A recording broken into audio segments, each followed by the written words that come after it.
Oke, thank you guys sudah klik video kali ini. Pada kali ini kita akan ngebahas materi lanjutan dari strategi yang udah kita bahas sebelumnya, yaitu analisis eksternal dan internal. Langsung aja kita masuk ke analisis eksternal. Jadi sebagai pebisnis, kita itu nggak boleh menganggap remeh persaingan dalam dunia bisnis. Jadi kita harus yakin dan menyadari bahwa kompetitor itu biasanya terus mengawasi pergerakan kompetitor yang lain, sehingga bisa memanfaatkan momentum tertentu atau momen-momen tertentu untuk mengalahkan kompetitor pesaing tersebut. Nah, untuk itu penting sekali untuk mengawasi setiap kompetitor, sehingga kita ini bisa mengetahui setiap pergerakan kompetitor agar bisa selangkah lebih maju dari kompetitor lain dalam hal mengembangkan bisnis. Nah, berkaitan dengan hal tersebut, Porter mengidentifikasi 5 faktor yang menjadi kekuatan utama dalam bisnis yang mampu membentuk lingkungan yang kompetitif.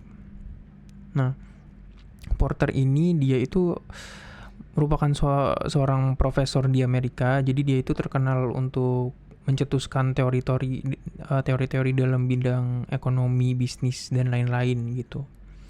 Dan dia itu memaparkan atau mengidentifikasi 5 faktor nih yang menjadi kekuatan utama dalam bisnis. Dan 5 faktor ini mampu membentuk lingkungan yang kompetitif nih. Yang pertama ini ada persaingan yang kompetitif atau jumlah kompetitor gitu ya maksudnya. Jadi ini maksudnya jumlah kompetitor. Setelah itu yang kedua ini ada kekuatan supplier. Ketiga ada kekuatan pelanggan. 4 ada ancaman produk pengganti. Dan 5 ini ada ancaman pendatang baru. Nah, kita masuk yang pertama ini. Persaingan yang kompetitif atau jumlah kompetitor. Jadi kekuatan yang pertama ini mengacu pada jumlah pesaing dan juga kemampuan mereka dalam melemahkan perusahaan. Saat jumlah kompetitor semakin banyak, maka jumlah produk dan layanan yang mereka tawarkan juga akan semakin banyak juga, dan hal tersebut akan melemahkan kekuatan perusahaan. Biasanya, pihak supplier dan konsumen akan mencari produk dan layanan yang lebih baik ataupun harga yang lebih rendah. Sebaliknya, saat persaingan mulai rendah, yang mana tidak banyak kompetitor dalam industri bisnis yang dijalankan oleh pebisnis, maka perusahaan pun akan lebih cenderung mempunyai kekuatan yang lebih besar dalam menguasai pasar. Nah, perusahaan ini bisa menetapkan harga yang lebih tinggi sehingga peluang dalam memperoleh keuntungan pun juga akan menjadi lebih besar. Untuk bisa melakukan analisa faktor persaingan yang kompetitif ini, pastikan dulu perusahaan ini mengetahui jumlah serta kekuatan dari kompetitor. Nah, perusahaan harus mengetahui dengan baik jumlah pesaing yang dimiliki dan juga latar belakangnya. Selain itu, perusahaan pun juga harus bisa mengukur kualitas produk dan juga layanan dari pesaing. Saat suasana kompetisi semakin panas, perusahaan nantinya bisa tetap menarik minat beli konsumen dengan cara menawarkan diskon secara agresif sesuai dengan pelanggan-pelanggan tertentu gitu ya. Nah, selain itu perusahaan pun juga bisa melakukan kampanye marketing yang bisa memberikan dampak besar pada tingkat penjualan produknya atau layanannya gitu. Nah, faktor yang kedua ini ada kekuatan supplier. Jadi, bisnis yang dijalankan oleh suatu perusahaan pasti nggak akan lepas dari input barang atau jasa sebagai suatu bahan baku untuk produksi produk. Untuk itu, kehadiran supplier memiliki peran yang penting dan bisa memberikan pengaruh pada kekuatan kompetitif perusahaan. Pengadaan pasokan input barang ataupun jasa ini jelas akan memberikan dampak pada biaya produksi. Nah, semakin mahal suatu input, maka biaya produksinya pun akan semakin tinggi. Begitu juga sebaliknya. Untuk itu, setiap perusahaan ini harus melakukan analisa kekuatan pemasok atau supplier gitu ya, agar nantinya bisa bertahan serta memenangkan persaingan bisnis. Dan perusahaan pun juga harus mengetahui nih jumlah supplier potensial yang dimiliki. Semakin banyak jumlah supplier, maka perusahaan bisa mempunyai banyak pilihan untuk memperoleh bahan baku dengan harga yang bersaing. Itu artinya perusahaan tidak akan hanya bergantung pada satu pemasok atau supplier aja. Oke, yang ketiga ini ada kekuatan pelanggan. Salah satu faktor penting dalam mencapai kesuksesan dalam berbisnis adalah dengan tidak meremehkan kekuatan dari pelanggan. Tanpa mereka, perusahaan nggak akan menghasilkan apa-apa. Semakin banyak pelanggan, kekuatan perusahaan akan semakin besar. Begitu juga sebaliknya, harus diakui bersama bahwa pelanggan mempunyai suatu kekuatan yang bisa mendorong harga produk ataupun jasa perusahaan menjadi lebih rendah. Setelah itu, yang keempat ini ada ancaman produk pengganti. Nah, setiap pebisnis gak hanya harus berhati-hati pada kompetitor dalam industri yang sama, tapi juga harus berhati-hati dengan kehadiran perusahaan yang mampu membuat produk pengganti atau produk substitusi. Nah, produk pengganti yang bisa dimanfaatkan sebagai produk substitusi dari suatu produk atau jasa perusahaan tentunya menjadi ancaman yang nyata. Saat perusahaan memproduksi barang atau jasa yang tidak mempunyai substitusi dekat, maka tingkat kekuatan perusahaan dalam meningkatkan harga serta mengunci persyaratan yang lebih menguntungkan pun dapat menjadi lebih besar. Setelah itu, ancaman pendatang baru. Nah, dunia bisnis itu kan akan selalu bergerak dinamis.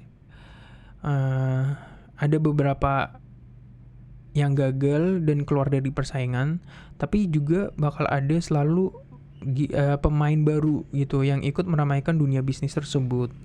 Sebagai pebisnis, Anda harus bisa bijak.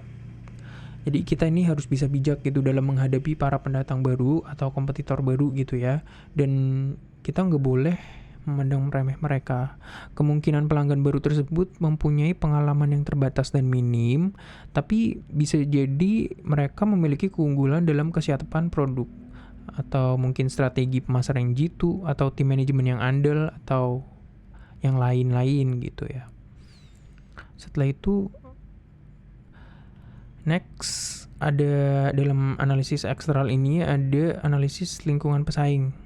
Analisis lingkungan pesaing ini terdiri dari 3, ada kekuatan tawar supplier, ada kekuatan tawar pembeli, dan juga ancaman dari produk pengganti.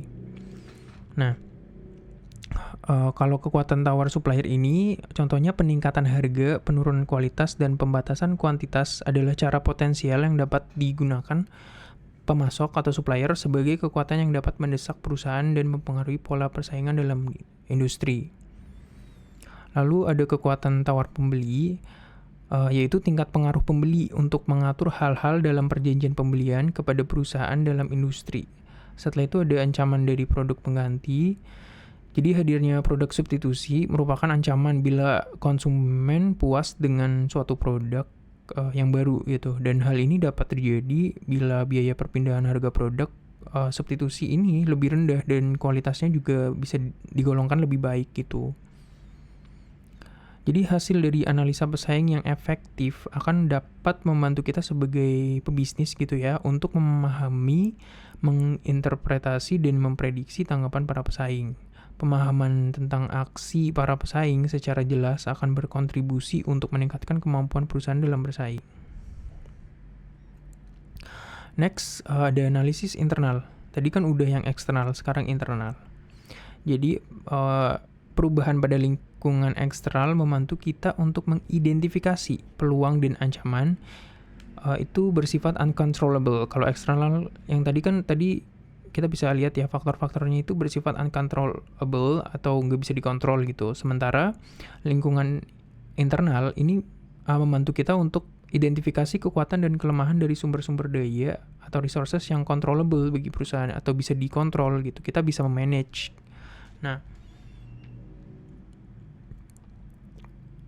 di sini ada generic value chain. Jadi ini merupakan konsep yang menggambarkan cara memandang suatu perusahaan sebagai sebuah rantai aktivitas yang mengubah input menjadi output yang bernilai bagi konsumen. Gitu. Di sini ada dari teknologi development, ada product design, ada manufacturing, ada marketing, distribution, sampai akhirnya nanti ada service. Jadi ini tuh kayak divisi-divisinya ya di perusahaan. Dan ini merupakan rantai aktivitasnya gitu.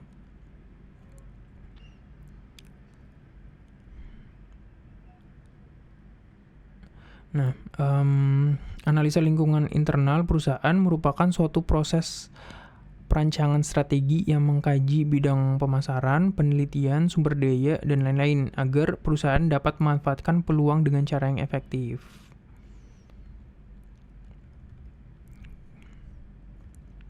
Nah, di sini ada sumber daya strategis.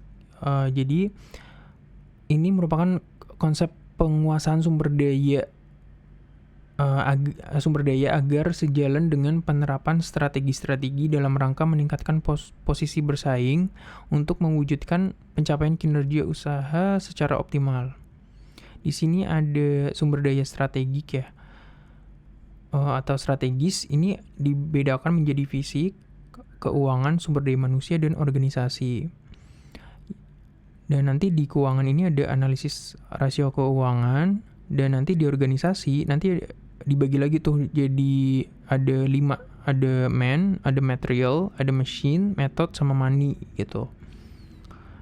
Kalau aset fisik ini memiliki bentuk fisik yang dapat dilihat, diukur, dan dirasakan oleh semua orang. Contohnya seperti bangunan, lahan, mesin di pabrik, dan lain sebagainya.